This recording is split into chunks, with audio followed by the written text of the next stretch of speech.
In the United Arab Emirates, off the coast of the capital Abu Dhabi, in the middle of the Arabian Gulf, lies Upper Zakum, the second largest offshore oil field on Earth. At its center is a landmark construction, 4 artificial islands to be built 80 kilometers from the nearest coastline.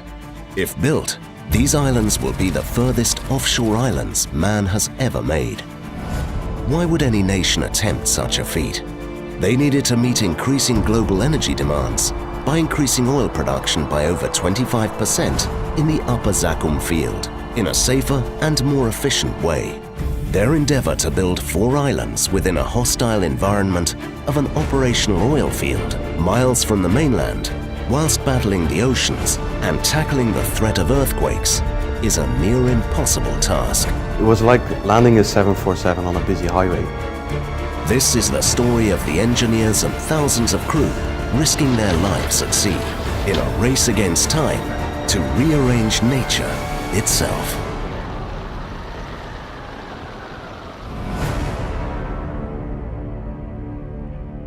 The United Arab Emirates, a country of 9 million people in the Arabian Gulf, is home to some of the most daring engineering feats ever known. Sheikh Zayed Grand Mosque, one of the world's largest mosques, the world's most leaning building, Capitol Gate, which boasts a dizzying angle of 18 degrees, Ferrari World theme park, Etihad Towers, and Aldar headquarters, to name a few. These colossal projects and many others are fueled by the Emirates' ever-increasing thirst for big ideas. طبعا الهدف الاستراتيجي من بناء الجزر الصناعية هو زيادة الإنتاج، آخذاً بعين الاعتبار الجانب البيئي والجانب المعيشي للعاملين في هذه الجزر. The Emirates is a critical player in global energy, supplying a colossal 10% of the world's oil supply. In 2008, a plan is proposed to boost the Emirates' total oil production to 3.5 million barrels per day by 2017. That's over $150 million a day. Adding nearly 200,000 barrels a day of production capacity obviously is a huge economic advantage to Abu Dhabi. To help achieve this ambitious goal, the Emirates sets out to build 4 artificial islands, all within the working oil field, in a time span of 3 years. These islands are to form a base for future contractors to build the next generation of oil drilling and collection technology for a safer and lower environmental impact. The artificial islands also have a lot of environmental benefits over wellhead production towers. These require maintenance and corrosion protection, and eventually they do have to be replaced. So there's a lot less environmental disturbance from the artificial islands than there are for wellhead production towers. It also has safety benefits. If you're on an artificial island, you can spread out your production facilities so you keep people away from the most hazardous parts of the operation. Now, that's a significant safety benefit. The islands will eventually house 2,000 personnel, provide for 1,000 oil wells with processing facilities. Upper Zakum is one of the world's largest offshore oil fields, and it's been in production since the late 1980s.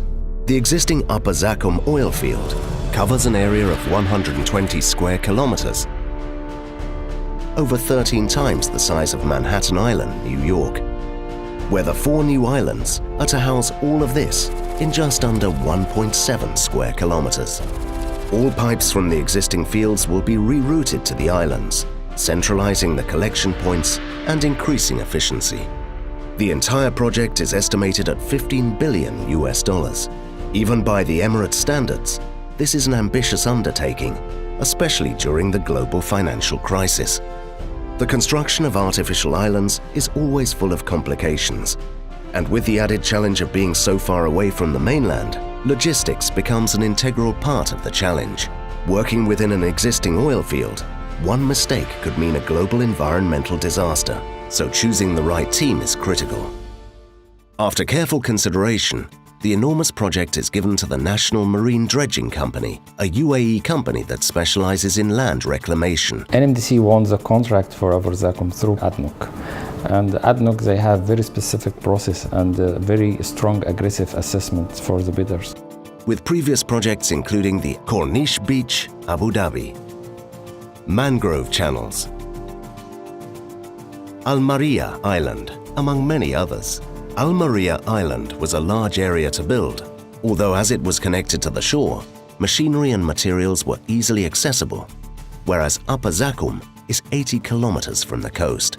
They know that even for seasoned professionals, this will be an incredibly challenging undertaking, which is why a carefully selected team at NMDC are assigned the task. It's a completely new project for NMDC and even for the dredging industry in the world. To build 4 artificial islands into live field, this is very important. It's kind of a new type of project. It never was done before. So as an engineer and as a person, it's a very big challenge and very interesting challenge. Zakum is a mega project, not a lot of similar projects like this, like Zakum. This is the furthest offshore island man has ever attempted to make. As they are attempting to build the world's farthest islands from shore, the team need to set out a meticulous plan to succeed. Getting millions of tons of rock to set the island perimeters and filling the center with sand in the middle of the ocean will be difficult. But added to this is the complication of doing so in a working oil field. We need to move roughly 7 million tons of rocks and 20 million cubes of sand for this project. It is quite a lot by any standards for a marine project.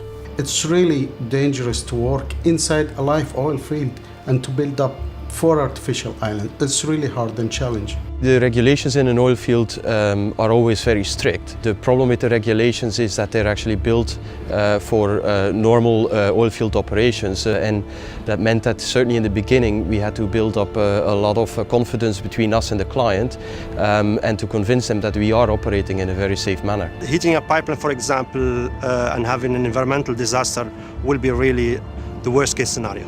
We are operating in an active oil field, meaning every single day there is a huge amount of oil barrels produced in this oil field. If we would damage one of the oil pipes, the influence on the Abu Dhabi economy could potentially be incredible. The existing network of pipes in the operating oil field are complex.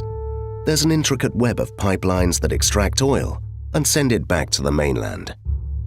When we are talking about 123 vessels, it's a massive amount of vessels. At the beginning of the project, we do something called traffic management planning. This traffic management planning is very important and crucial for this project. The vessels are allowed to move only through dedicated channels. That means you are not allowed to move around this island on your own. These channels are used to ensure the safety of the project. Issues were there, yes, in many numbers. And against every issue, there were solutions. Having discipline in your business was the most important role. June 2010, and work begins. The first stage is a survey of the seabed. The team need to know what lies beneath the ocean, where the existing pipes are, and where to build these islands. Pressure is on from day one.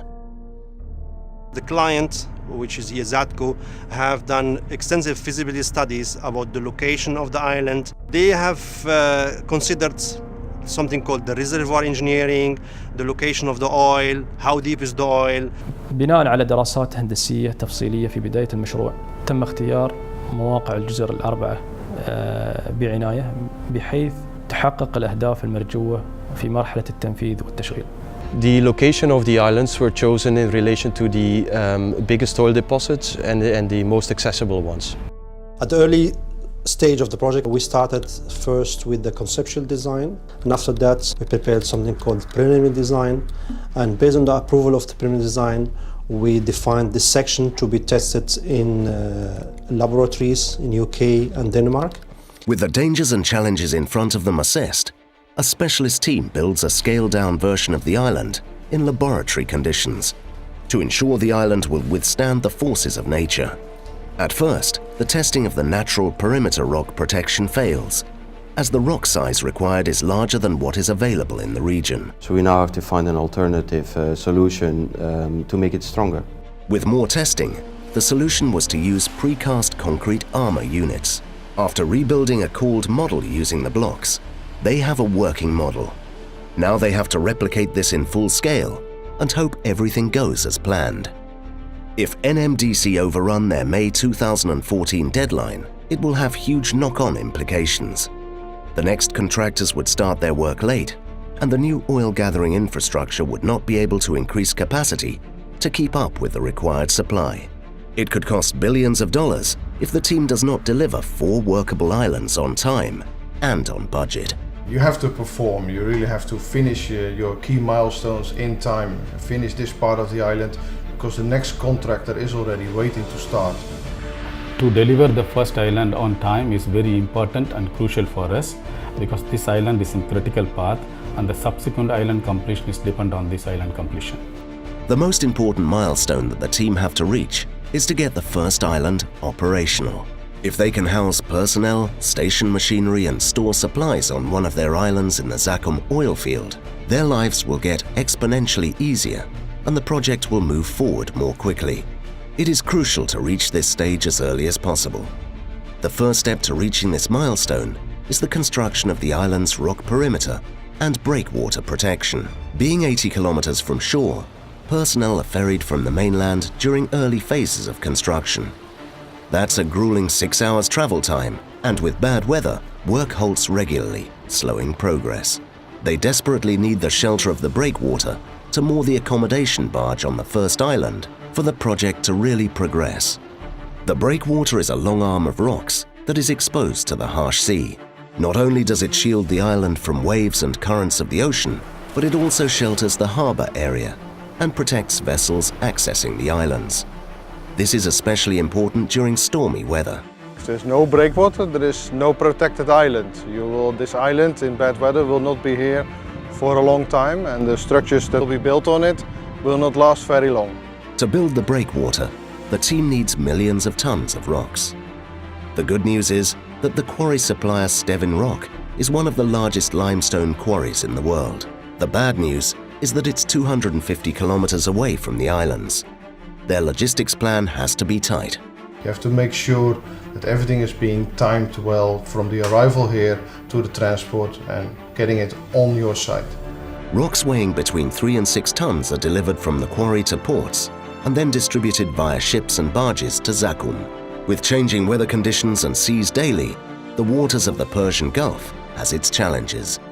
In the Arabian Gulf, wave height is generally not really an issue compared to other seas that we work in. Wave length though is quite long in the Arabian Gulf. Now the complication there is that the marine equipment that we use generally is about 100 meters long.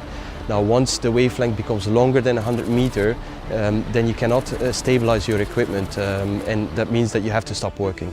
At any one time, they have between 20 and 24 barges traveling to Zakum from the quarry. With this much ocean traffic, pinpoint accuracy is needed to keep the project on schedule, with zero margin for error. A one-strike policy is implanted, which means any ship captain who deviates from the set GPS navigation is removed from the project. One captain has already been removed as they crossed a virtual line in the ocean in the oil field, even though only by meters. As the rock-filled barges head to the site, positioning barges are anchored at the specific start points to build up the breakwater. Their locations are calculated using special satellite GPS with centimeter accuracy. Loaded rock barges dock to the positioning barge. With the two now connected, rocks are from there offloaded into the ocean. This process is repeated over and over, slowly building up rocks from the seabed. Once the rocks form a layer above the sea level, machinery can drive onto the rock road in the middle of the ocean to continue to make the perimeter wall. Once you get a line, once you get a start, then you don't stop. Scheduled to happen 6 to 8 months into the process, it takes the team 1.5 years for permission to moor the accommodation barge in the oil field at Zakum after various risk assessments mooring plans. This is the first time a floating accommodation barge has been allowed in an oil field. This increases productivity significantly as the crew no longer spends hours traveling to and from the oil field each day. The same rock loading process is then used to create the protective rock revetment that surrounds the entire perimeter of the island. This comprises multiple defense layers. Each one plays a vital role in shielding the island from the ocean's powerful waves. First is the core, formed on the existing seabed. Second is the underlayer, placed on the ocean side. Then a tow or anchor is formed at the base, before the final outer armor is locked in at a later stage. The first island's breakwater and the perimeter rock wall construction is underway, But just as the team are starting to make real progress, they hit a huge setback. The layout of the islands changed. All 4 of the islands need to be significantly bigger, which means everything requires drastic redesign. The island size was determined according to how many wells we had to drill and the production facilities and accommodation that had to be housed on them. But if you actually think about how the islands are going to be built and how the facilities will be constructed, you actually need a bit more space than that. You need space to build the facilities. You need what we call laydown area. And in a couple of islands, we were desperately short of laydown area, so we elected to extend them by 60 meters lengthways. The design was not completed, and same times we had equipment on site, so we have to proceed while the design is being finalized and being reviewed and approved by the client. With thousands of their crew already at work on a design that is now outdated, billions of dollars hanging in the balance, and their 2014 deadline looming large, the team need to rethink the scheduling of the entire process. They need solutions, and quickly. It takes many months for the new designs to be signed off by the client. However, work had to continue to complete on time. The islands now have to be 1.7 square kilometers instead of 1.4 square kilometers, with significant increases in rock and sand quantities required. Oh, it was really a huge change. It looks small in the drawing, but it is a big change in the scope. Even with an extended construction time of 4.5 years instead of 3 years, with the new designs and with the current equipment and crew at hand, it would take 6 years to complete, meaning not completed until 2016, 2 years late. They have to move faster than that. So we had no choice than to find solutions to increase and accelerate the operation and finish on the time required by the client. There was a 24 hours work demand. So we had almost 500 operators on site, on board, working in 2 shifts. And we kept on that demand going on continuously. The challenges here was really big for us because the source of material around us here was just enough for the baseline project.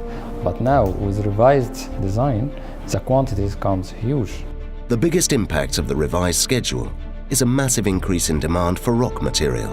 An extra 7.5 million tons were required. Their team had to renegotiate with the quarry supplier, which requires them to purchase new hardware in order to produce more rock, to blast, segregate and transport to Zakum. This means more traffic in the oil field, so a new logistics plan is devised to try to reduce the increased level of vessel collision, or even worse, bursting an oil pipe. So what are we talking about here? We're talking about playing with 1,200 people's life. When you say that if something cannot be done, no, we don't have that choice. So there is no if, there's no but. We just do it. In total, 14.5 million tons of rocks are required by the Zakum team.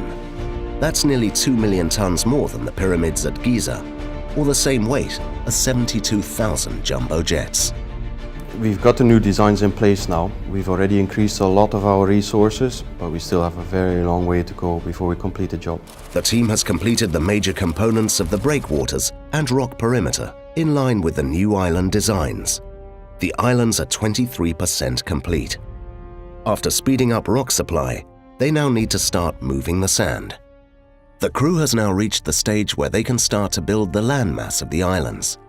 To do this, they will need to use a method called dredging. This involves the team sucking up sand from allocated areas of the seabed, transporting it across the ocean, and using it to build the base of the islands. With oil pipes everywhere, it is too dangerous for the team to collect sand within the Zakum field, so they drill into the seabed to identify suitable borrow areas outside of the field. Strict environmental impact assessments are undertaken to ensure that no damage is done to the marine life in the area. The best borrow areas in the Zakum surrounding area are shown here in green. Sand is dredged from these portions of the seabed by trailing suction hopper dredgers. If you look at these 3 islands, you have these borrow areas around. This island specifically has a borrow area quite close to it. Now the difference on a daily basis for us, it means here we reclaim about 80,000 cubes per day, while here it's around 40,000 cubes per day. So you're less than half of what you have here just because of the proximity of the borrow area. The dredgers on site are 117 meters long, 22 meters wide, and 50 meters high. They have two side arms and a drag head at the end of each of the arms. The side arms are lowered onto the seabed, and like a vacuum cleaner, the drag head liquefies and sucks sand into the hull. Here the sand settles and the water flows back into the sea. They're capable of collecting up to 12,000 cubic meters of sand in a single load, but at Zakum, they cannot run at full capacity. The disadvantage of these bigger hopper dredgers is that their draft is very deep, and the draft means how deep a vessel sits in the water when it's loaded. Now Zakum field itself is built on a fairly shallow rock outcrop and is limited to about 6 meters of water depth, and that limited the amount of or the size of hopper that we could deploy in the project, and it meant that we actually had to do the job with smaller sized hopper dredgers. After collecting the sand from the borrow areas, the dredger heads to the Zakum site. The sand is used to start building up the base of the huge islands. The first method of delivery on site is by bottom dumping. The dredger dumps its load directly from the hull, sinking down into the seabed. The ocean depth in the Zakum area varies between 7 to 16 meters, with an average depth of 12 meters over the 4 islands. So this process is repeated hundreds of times until the sand builds up to -6 meters below the sea level. With the sand reaching this level, the water is too shallow for the dredger to access the area, so the dredger switches to rainbowing. A cascade of water and sand is fired from a giant pipe until the sand's surface level finally breaches the surface of the water. Once a reasonable surface is established, a third method called pipelining is used. This is the slowest, but by far the most accurate, as the pipeline is used in tandem with large ground machinery to accurately deposit and move sand to wherever it is required. In total, the Zakum project requires 25 million cubic meters of reclaimed land. Sand has been laid on 3 of the islands now. In 2 of them, rock perimeters are also substantially completed. Progress is starting to be made, but still the team are a long way off finishing this mega project.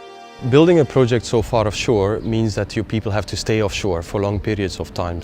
Now, although we try our best to create the best situation we can for the people, it still is very harsh to live offshore for such a long period of time, and it creates a whole set of new problems which you normally don't have on onshore jobs. As soon as the base of the island is built, the crew build temporary accommodation on the surface to live in. This is a significant improvement upon the conditions of the accommodation barge. When the first patch of sand was available, then we placed the very first units in a temporary camp. So as we went along, the camp grew and more people could be accommodated. The accommodation facilities function like a small town. It has its own management team, sewage system, laundry for 1,500 people, provides drinking water and food to all its residents, and having a base on the island means that the NMDC team can station machinery and supplies here. In the beginning, it was still a bit of a challenge. Everything needs to be brought in. The food sometimes not being able to come in actually. Sometimes if the weather lets us down, then no ship can come in for 10 days. It means that we will not have any more fresh produce. Pretty soon they have 1,670 personnel, almost 100 marine vessels and about 160 land-based machines, all working from the island with production advancing at an exponential rate. But there is one big problem.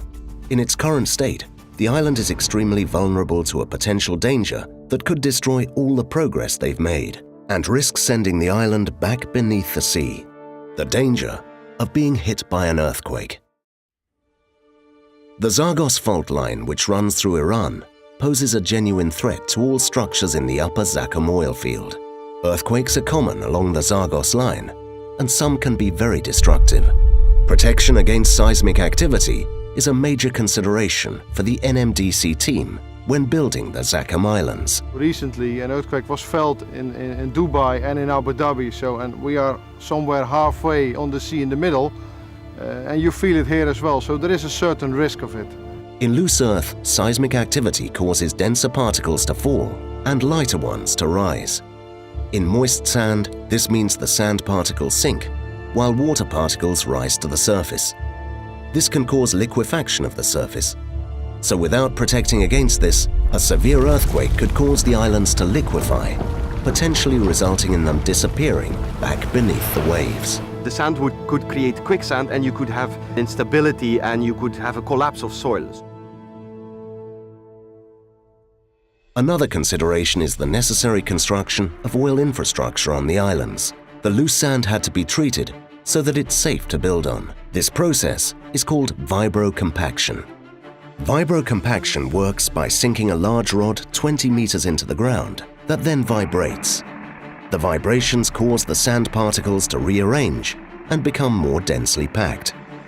The rod is rested and then moved up in 1 meter increments before being vibrated again, allowing another layer of the sand to be compacted, continuing until all 20 meters are solid. If left to settle naturally, this process will take decades, but with vibrocompaction, it is fast-tracked so that construction can continue at a rapid pace. Each rod only affects an area of approximately 4 meters diameter around it. In its entirety, though, the Zakum Islands represents a surface area of 1.7 million square meters. That's roughly 240 football pitches, so a grid system is employed to ensure that the whole of each island is vibrocompacted. Scrupulous field examinations, called cone penetration tests, are done across the site to ensure that the sand is compacted to the required density. If not, the process is repeated until it is correct. Once complete, a more familiar-looking method is used for surface compaction, road rollers which affect only the top 900 millimeters of the sand. With the increase in the island's scope, the team had no choice but to increase machinery, adding 18 vibro probes and cranes, more than a 100% increase to keep up with the new design. It was now month 34, with 4 islands well underway. NMDC continued toward their goal. Earthquakes are not the only one of nature's forces that the islands need protecting against. The erosive potential of the ocean also has to be considered and combated. Over many years, the ocean's relentless ebb and flow can cause big problems. The sand at the heart of the island could drift away between the gaps of larger rocks that surround it, which would be a major structural issue. Geotextile is a specialist barrier made from a high-strength fabric designed to last for hundreds of years that is used to prevent the ocean from eroding the sand from between the rocks. It wraps the entire island, creating a closed system so that no sand escapes. The geotextiles go along wherever we have sand interfacing with rock. Another problem faced is that during the dredging process, soft silt sand stagnates and builds up around the areas where the geotextile is to be placed. So this needs to be dredged out first by small vessels before laying the geotextile. After the sand is removed, geotextile is installed with the aid of specialist divers who first stitch and then roll the fabric into the water. Then they ballast them with sandbags to hold them in place. Poor visibility for the divers is common, so the work is painstakingly slow at times, and divers need to navigate only by feel. Natural rock is not the only protective measure against the ocean. The perimeter of the islands are lined with concrete armor as their final protective layer.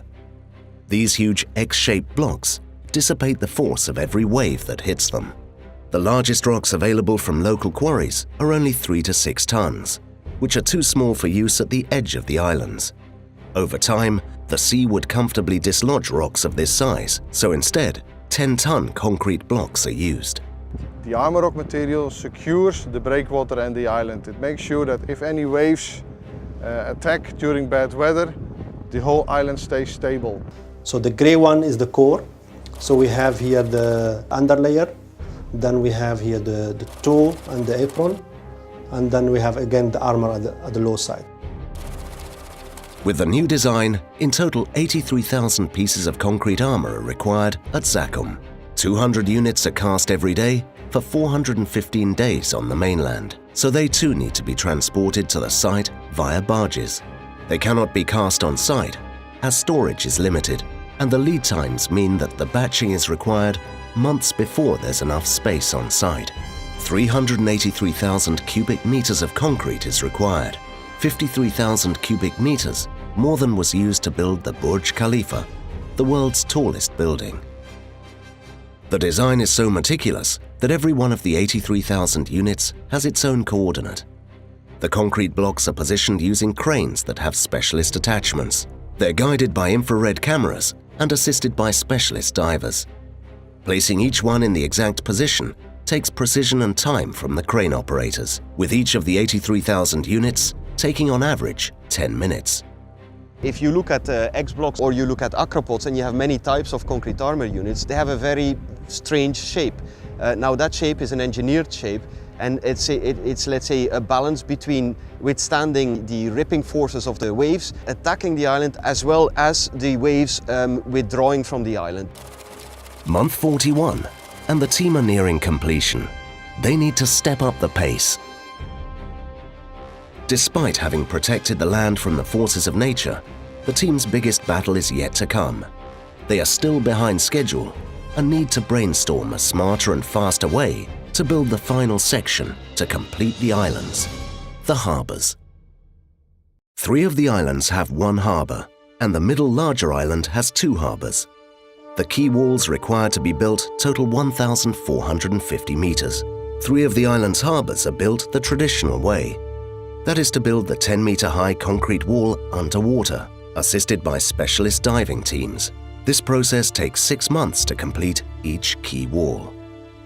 Generally, quay walls are built in existing harbours, which are also always near shore. Now here we're in the middle of the sea, so to build a quay wall in the middle of the sea is very challenging. After all the delays and difficulties they have faced, the team realized they will miss their deadline and be forced to pay $1.3 million in penalty fees every month they are late if they continue this method of wet harbour construction.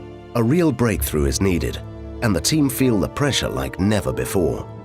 After many late nights, they craft a radical concept. They will build the remaining harbour dry. This is something that has never been attempted before in the history of offshore construction. This daring process involves first filling in the ocean with sand and then digging out a pit, while creating a barrier from the ocean, preventing it from seeking back in. With a pit completed, they have dry space to work within, and the harbour is built much faster. The only solution is to build the harbour in dry. If we don't try this now, we're not going to make it. The team were divided, as there were many doubts about whether it was possible at all. The team had to risk and proceed if they wanted to meet their deadline. The advantage of building it dry, of course, is that all the inspections, you can just do it. The client can come, anybody can come and inspect anything. The water pressure is a huge factor. They needed to keep the ocean out while constructing the harbour. Otherwise, they would be back to square one, with water seeping in at an alarming rate. The team placed hundreds of pumps working 24 hours within the pit, removing 20,000 cubic meters of water per hour. With many pumps failing, extra standby pumps were put into place so they could keep levels down.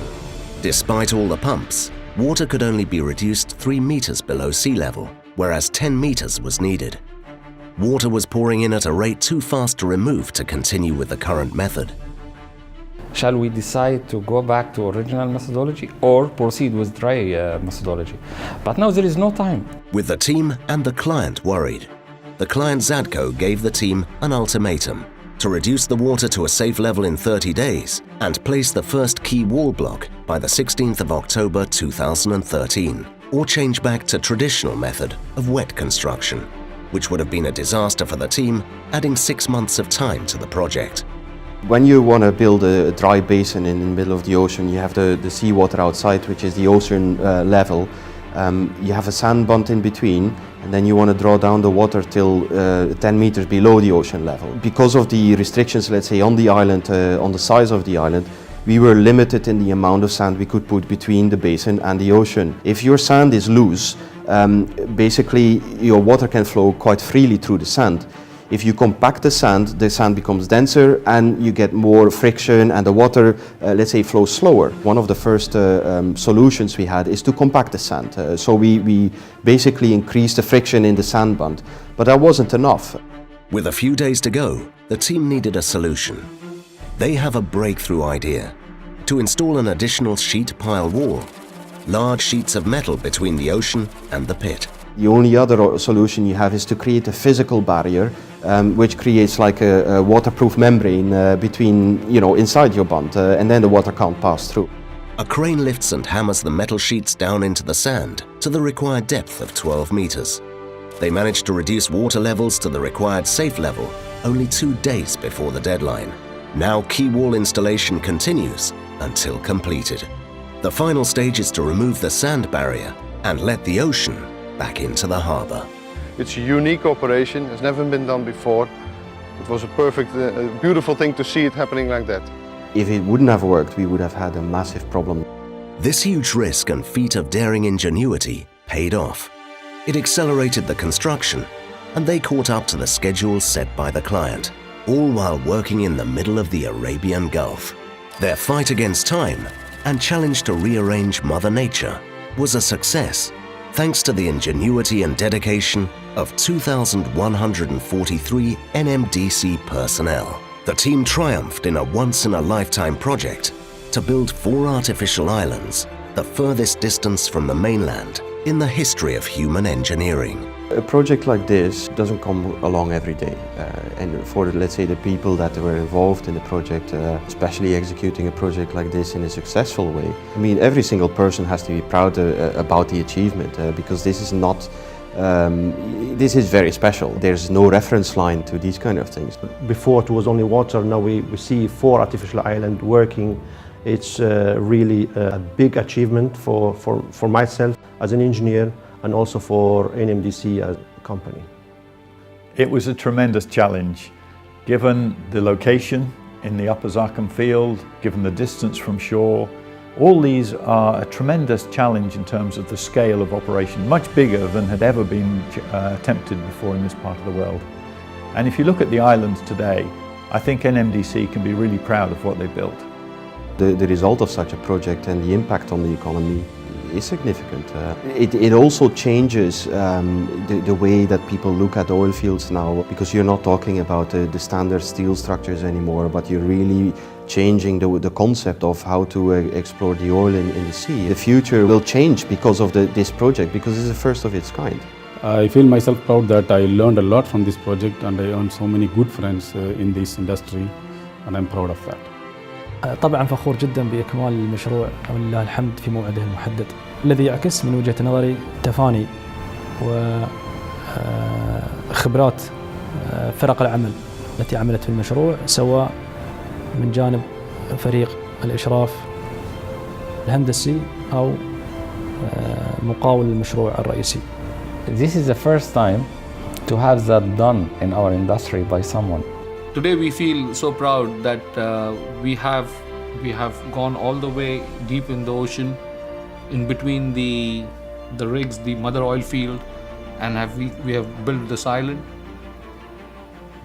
I would say that this is the most happiest and most proudest moment for all of us here in NMDC to achieve this. NMDC hand over to the next set of contractors, and work continues to equip the islands for oil drilling and collection, for a safer, lower environmental impact and operating costs, to aid the ongoing global energy demands into the future.